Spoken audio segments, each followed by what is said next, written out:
Hai guys, sebenarnya pertanyaan mendasar mengenai genset. Salah satu topiknya adalah genset yang menanyakan genset itu dibuatnya di mana sih?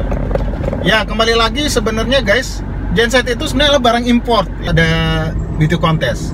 Nah di sini saya jelaskan ini karena saya juga punya kalau Cummins, contoh engine Cummins itu di 200 kVA.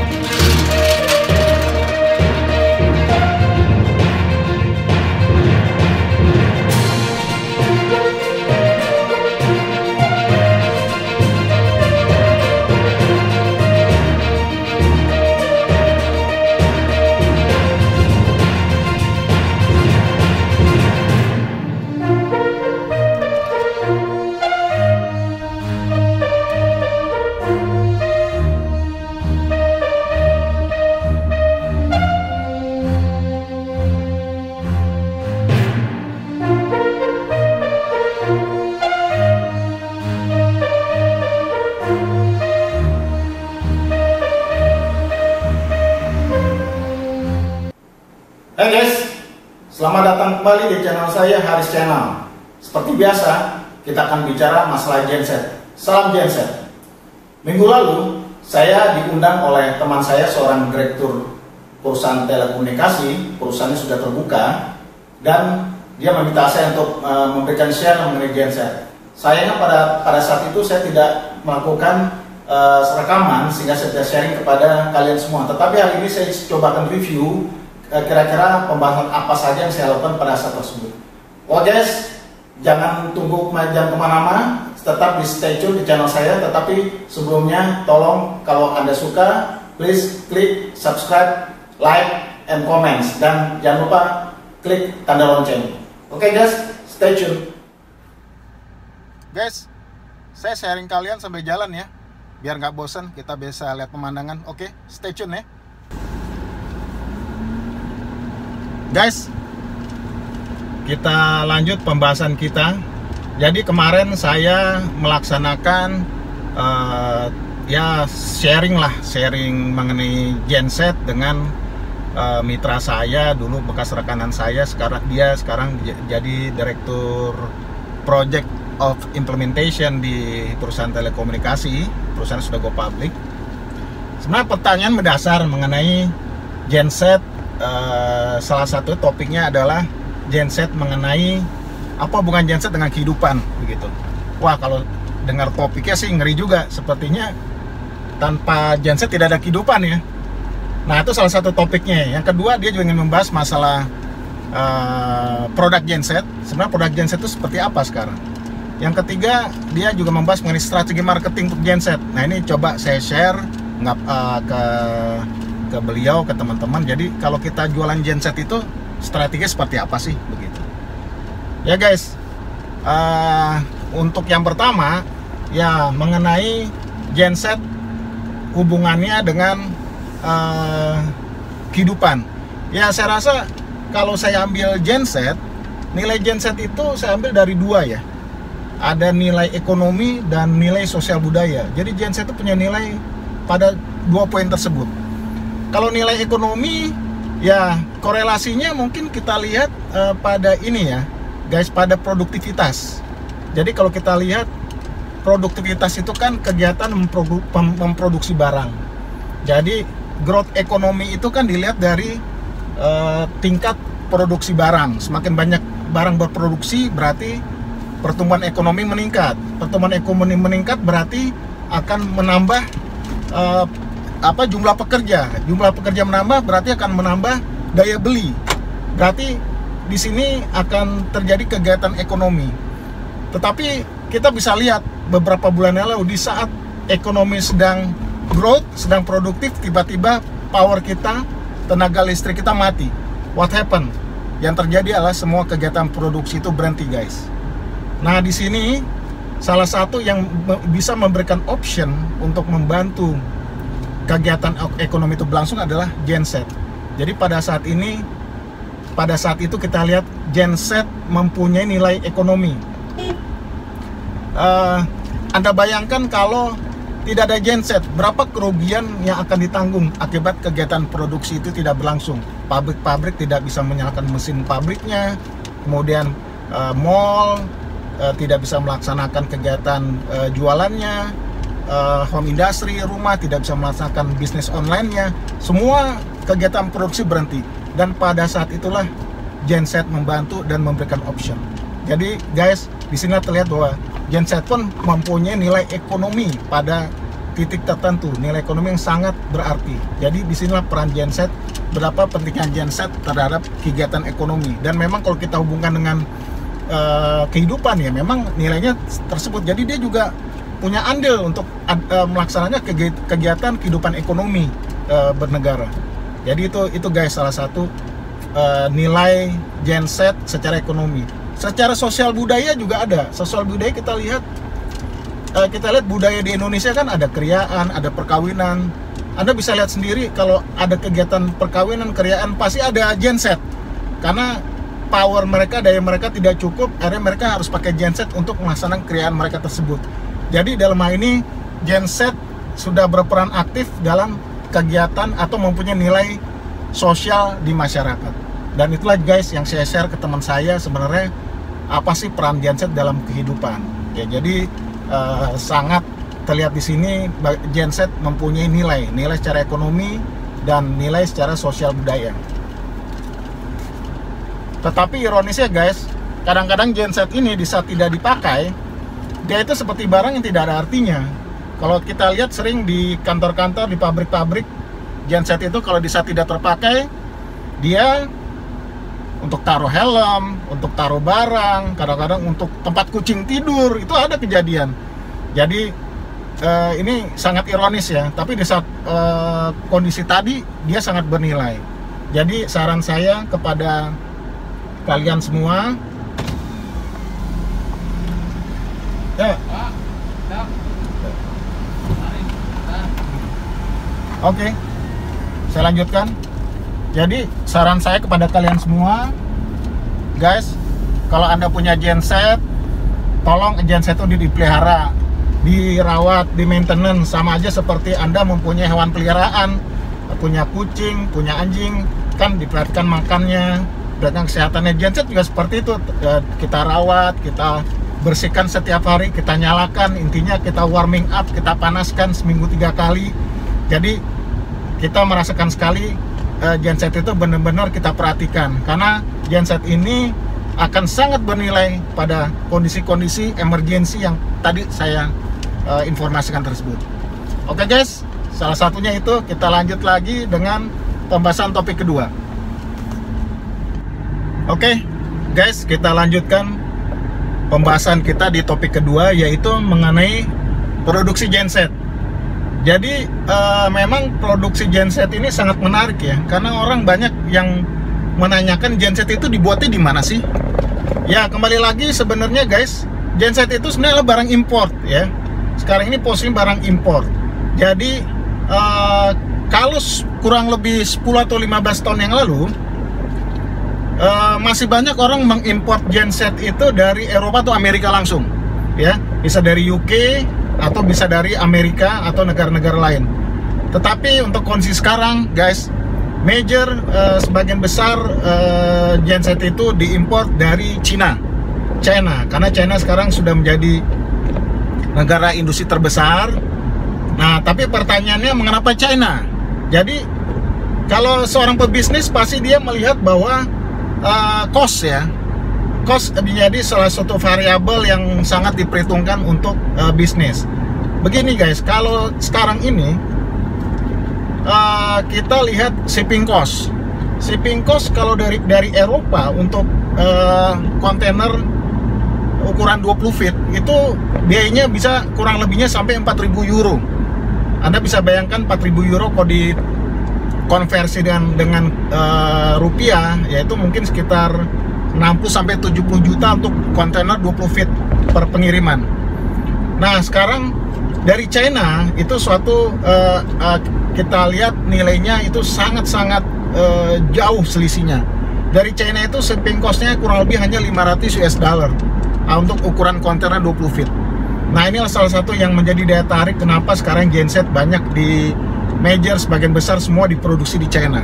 Tapi ini produksi China bukan berarti genset buatan Cina, bukan, tetapi dibuat di China.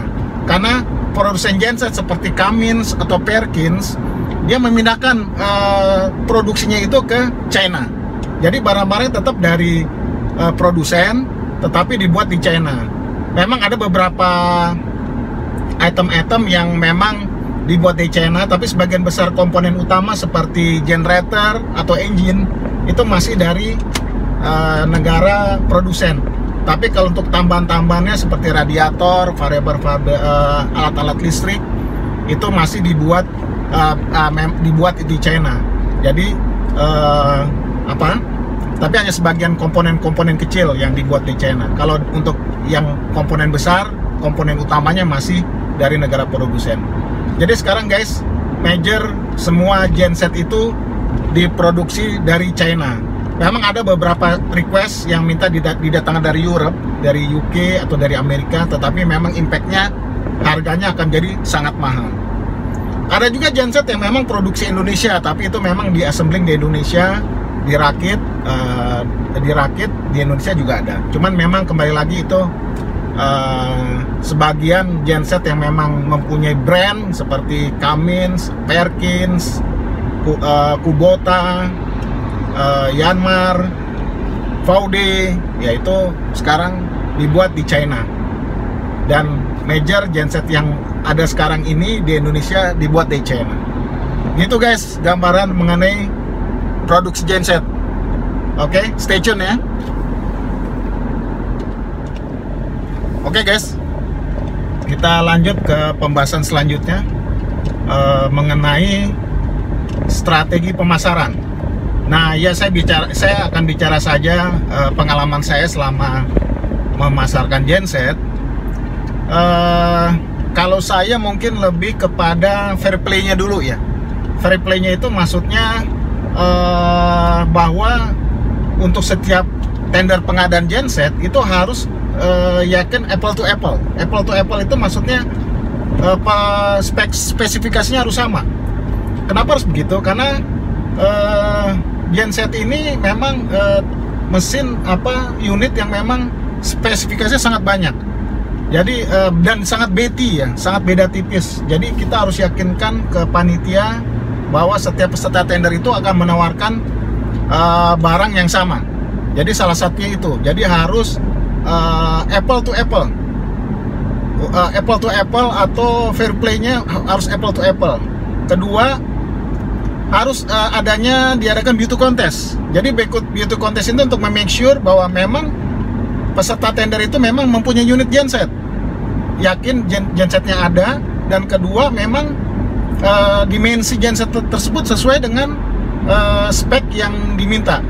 Nah, jadi harus kan diadakan beauty contest. Dan ketiga, kenapa harus adakan beauty contest? Nanti coba saya akan jelaskan. Yang ketiga adalah harus dilakukan adanya loading test pakai load bank. Nah, ini sangat penting karena kita biar lebih meyakinkan kepada user bahwa spek genset yang diminta, misalnya dia butuh 200 kVA dan genset itu memang beroperasi secara normal untuk output yang dihasilkan itu sesuai spek yang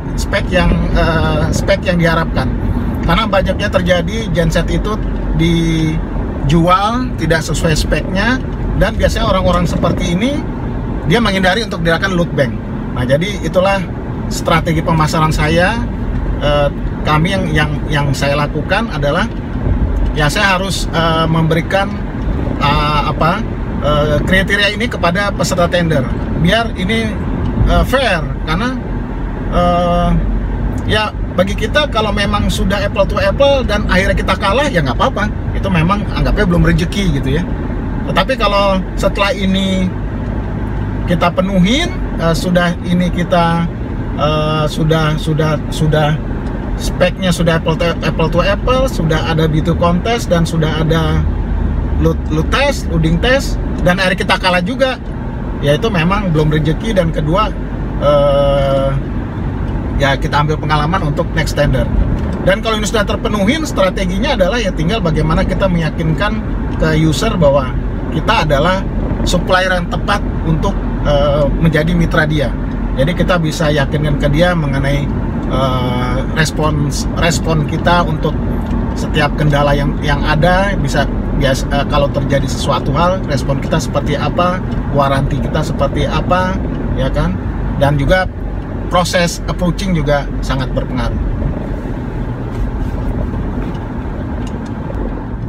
Guys, tadi saya katakan kenapa harus ada beauty contest. Nah, di sini saya jelaskan ini karena saya juga pernah pengalaman sewaktu saya mengadakan melaksanakan tender di tempat pelaksanaan keagamaan ya. Saya tender, pada saat itu saya kalah. Nah, kenapa? Jadi dulu itu waktu saya mengajukan penawaran itu saya diminta untuk menurunkan harga, dan itu saya sudah turunkan harga, dan saya bilang ke mitra saya harga kita udah sangat-sangat rendah dan saya tidak ambil margin banyak-banyak. Dan saya bilang ke mitra saya, ya udahlah, anggapnya kita amal karena ini kan tempat ibadah. Ya oke, kita sudah setuju. Tapi setelah kita turunkan harga pada saat open tender, oh ternyata harga kita masih kemahalan, kita kalah. Wah, saya cukup kaget, what happened gitu ya. Akhirnya ya sudah, saya pikir kalau udah kalah ya sudahlah. Tapi saya masih cukup penasaran. Jadi few days atau few weeks later, di saat barang itu sudah tiba di lokasi, saya coba untuk investigate sedikit. Oh ternyata setelah saya lihat memang ada sedikit perbedaan. Ternyata unit tersebut casingnya tidak sesuai dengan yang memang yang direkomendasikan oleh produsen. Jadi contoh kayak Cummins atau Perkins, itu casing itu mereka sudah standarisasi karena engine itu harus punya space cukup, karena kalau tidak ada space cukup akan mudah panas dan akan jadi overheat. Nah, ini yang saya lihat di unit yang memang yang tempat saya tender itu kalah, itu casingnya sangat kecil. Jadi ini sangat riskan sekali akan terjadi overheat. Jadi ini salah satu contoh guys. Jadi kenapa untuk selanjutnya saya selalu menekankan kepada pihak panitia tender pelelangan, kalau bisa diadakan beauty contest, karena untuk mereka juga begitu, untuk mereka juga biar mereka juga mendapatkan barang spek yang baik, yang performanya sesuai dengan yang diharapkan. Begitu guys.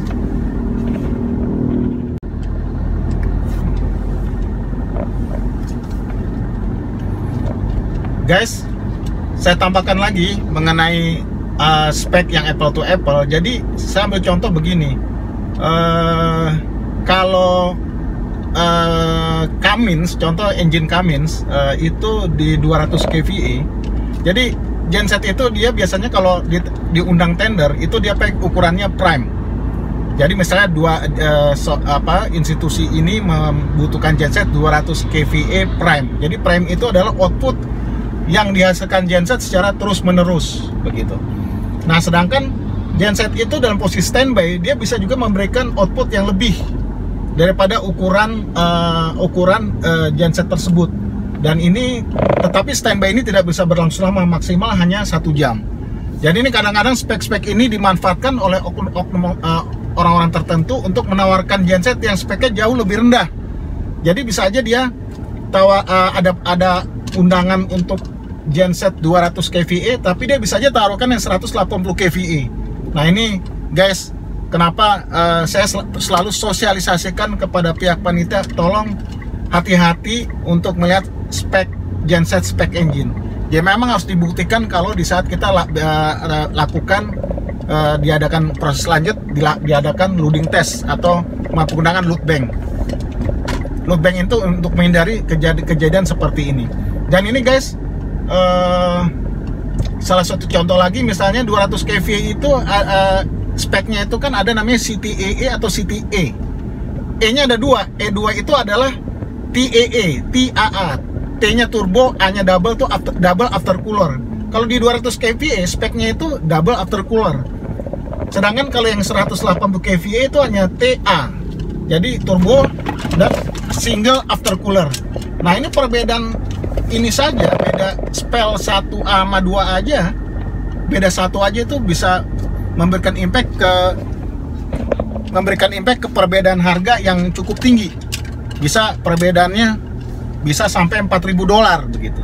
Nah, ini jadi guys, kadang-kadang kalau kita tender, orang itu bilang, oh harga bapak lebih mahal. Nah, itu kita jangan langsung menyerah, coba kita review dulu mahalnya di mana.